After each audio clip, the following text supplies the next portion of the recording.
ya Nakuru chini ya mwavuli wa serikali jumuishi ya Broad-Based ambayo ilibuniwa miaka chache ilizopita.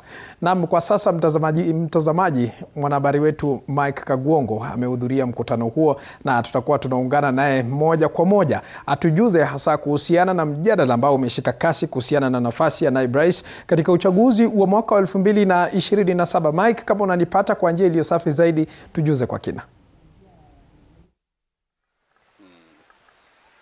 Naam, swadakta, pasi na shaka na kupata vizuri zaidi ulivyodokeza hapo Paul Kirobi, ni kwamba mkutano huu bila shaka umeng'oa nanga siku ya Jumapili jioni, wakati ambapo wabunge, maseneta, magavana na viongozi mbalimbali wamefanya kufika hapa katika mgahawa huu hapa mjini Naivasha, na ni katika tu mustakabali wa kufanya ama kukutana kuelekezana na vile vile kujadiliana kuhusiana na matakwa ambayo waliyazungumzia na kuyaweka kipaumbele miaka miwili iliyopita kwenye muungano wa Kenya Kwanza na ODM.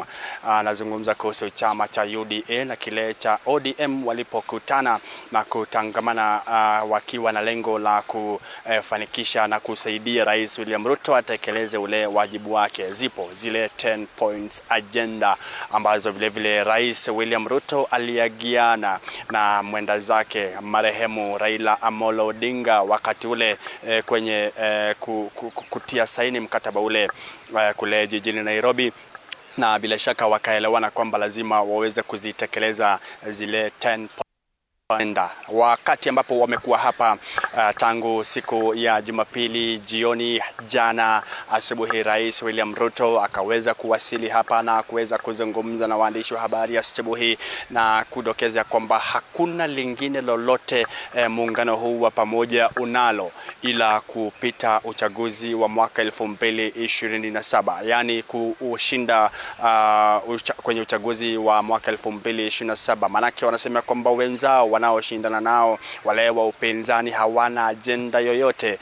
Wao watakuwa wana tekeleza kile ambacho mwananchi wa kawaida anahitaji, na bila shaka wataweza kuibuka na ushindi katika uchaguzi huo. Jioni baadaye Rais William Ruto akaweza kuzungumza vile vile na wanahabari akisema wamekubaliana makubaliano rasmi baina ya UDA na ODM kwamba watashirikiana na bila shaka watakuwa wanafanya kupeperusha bendera ya urais katika muungano huo. Lile ambalo halijaweza kukubaliwa, manake asubuhi na mapema kwenye kikao hicho Paul Kirobi hapo jana, ni kwamba gavana wa Kisii Simba Arati tukuzungumza ilisemekana kwamba alikuwa anatania tu kwamba angeweza kuomba yule ambaye ni mwaniaji nambari 2, yani running mate ama naibu rais mwaka 2027 aweze kutoka katika chama cha ODM. Ni swala ambalo baadhi ya wabunge na maseneta wa chama cha UDA hawakufurahishwa nalo, manake baadhi yao wakaweza kuondoka nje, akiwemo Zakari Kwenya ni mbunge wa eneo la Kinangop, akiwemo vile vile Eric Wamumbi mbunge wa Madera, akiwemo vile vile Gigi, nazungumza kuhusu Gabriel Kagombe mbunge wa Kaskazini mwa Gatondo, na baadhi ya wengine vile vile wakaweza kuondoka, akiwemo vile vile Betty Maina kutoka eneo la. Baadhi ya wabunge kuja hapa nje wakizungumza kwamba hawakuwa na wanatazamia ama wanatarajia kwamba yule seneta ama gavana wa Kisii aweze kulete mjadala huo mbele ya Rais William Ruto. Na kumbuka kwamba kwenye mkutano huo Rais William Ruto aliweza kupendekeza kwamba matakwa haya yote ambayo wanahitaji yatekelezwe upande wa Kenya Kwanza na vile vile upande wa ODM, lazima basi kuweze kubuniwa kamati ambayo ama jopo ambalo litakuwa linaangazia masuala haya yote. Basi jumla ya watu 5 kutoka chama cha ODM wakaweza kuchaguliwa, na vile vile watu 5 kutoka chama cha UDA wakaweza kuchaguliwa. Hawa ni watu ambao watakuwa wanaweza kuangazia masuala ambayo ODM inaibua kila wakati, na hawa watu, jumla ya watu 11 ama 12 hivi hawata, manake katika kila chama kuna mwanachama wa UDA kuwa anafuatilia, mwanachama wa ODM vile vile atakuwa anafuatilia mazungumzo hayo. Jopo hili sio lile, halihusikani popote na lile jopo ambalo linaangazia 10 points agenda ambalo liliweza kuchaguliwa miaka 2 iliyopita. Hasha, hili ni jopo lingine tofauti ambalo kwa wingi na kwa kirefu litakuwa linaangazia kuanzia sasa mwaka mmoja, siku 365 kabla ya uchaguzi mkuu mwaka 2027. Kwa hiyo ndo matakwa, ndo mazungumzo ambayo walikuwa nayo hapa, lakini la msingi na la mno ni kwamba baadhi ya wabunge hawakufurahishwa na yale mazungumzo ya Simba Arati hapo jana, na bila shaka wakaweza kudondoka kutoka kwenye huo mkutano, na wameshinda hapa siku nzima wakiweza kujadiliana lile ambalo wanahitaji kulitekeleza baadaye. Leo hii Paul Kirobi, kukufahamisha tu ni kwamba iwapo utaona nyuma yangu mahema ya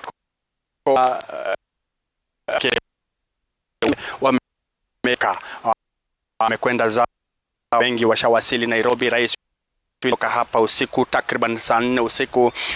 Vile vile naibu wake Kithure Kindiki ashaondoka mida hiyo ya usiku. Wengi wameondoka. Kwa mujibu wa ratiba ambayo ilikuwa imepangwa ni kwamba asubuhi hii ya leo wakisha rauka basi ni kupiga staftahi, alafu kisha kuweza kuondoka aste kutoka hapa katika mgahawa huu, na vile vile kurudi katika jiji kuu la Nairobi kuweza kufuatilia masuala ya bunge ambayo yatakuwa yanafanyika hapo baadaye kuanzia mida ya saa 8. Kwa hiyo leo hii hakuna kikao ambacho kimefanyika.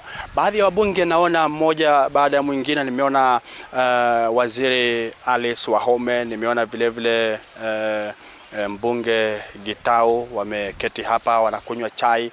Kisha nimemwona mbunge wa Mashukuru, nimemwona mwakilishi wa kike wa Laikipia Kagiri wakiwa wanapiga gumzo hapa kabla ya kuweza kusanzuka eneo hili na kurejea katika jiji la Nairobi. Kwa hivyo kutoka hapa katika mji huu wa Naivasha, kazi ishatamatika na yale mazungumzo na matokeo waliotekeleza hapo jana baada ya Rais William Ruto kuzungumza nao hapa, na vile vile kuendelea na mazungumzo kwenye chajio. Manake alisema kwamba tukitoka hapa tunaenda kwenye chajio, na kwenye chajio tutaendeleza yale mazungumzo ambayo tumekuwa nayo hapa. Mkutano ushatamatika na wabunge wanarejea Nairobi katika majukumu mengine mbadala. Kwa hiyo letu vile vile halipo la ziada kwa sasa.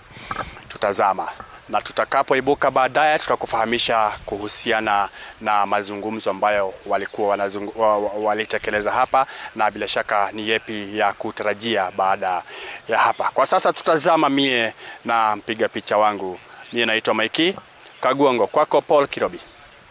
Naam, asante sana Mike Kagwongo, moja kwa moja ukiwa katika maeneo ya Naivasha kwa kutujuza ni yepi ambayo yanaendelea. Bila shaka hapo mwendo wa jioni tutakuwa tunapata taarifa hiyo kwa mapana na marefu zaidi.